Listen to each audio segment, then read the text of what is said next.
Зима в тот год выдалась аномально суровой.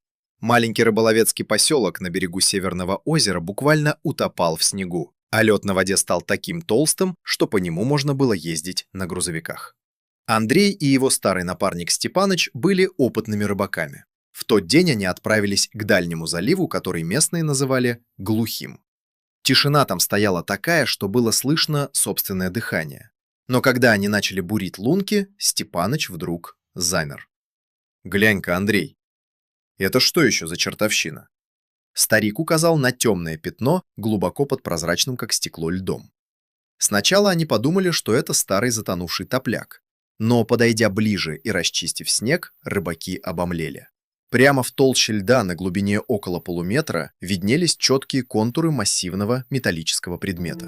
Это был старый, покрытый ржавчиной и водорослями, сейф.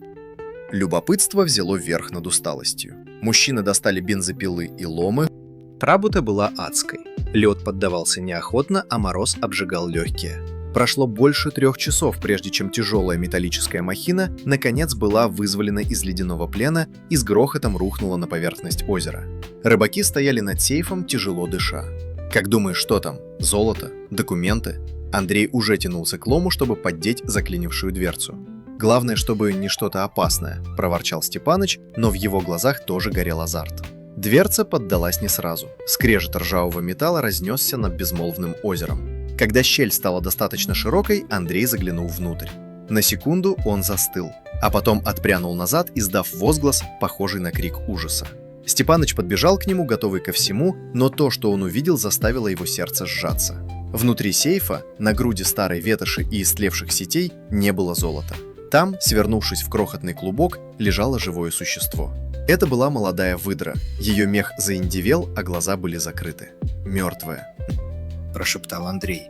Но в этот момент зверек едва заметно вздрогнул.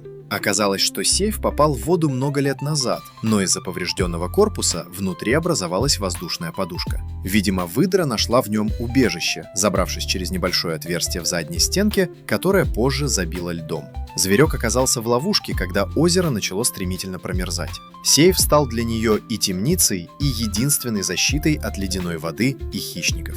Рыбаки забыли о рыбе. Они завернули полуживого зверька в теплую куртку и помчались к хижине. Весь вечер они отогревали малышку у печки, давая ей по капле теплую воду с сахаром. Когда к утру выдра впервые открыла глаза и издала негромкий свист, Андрей и Степаныч поняли, они нашли сокровище гораздо ценнее любого золота.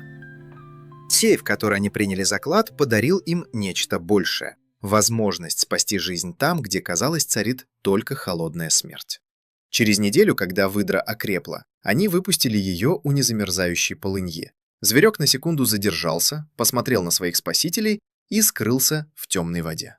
С тех пор на Глухом заливе рыбакам всегда везло. Местные шутят, что это сама хозяйка озера благодарит их за то, что они не прошли мимо старого ржавого ящика.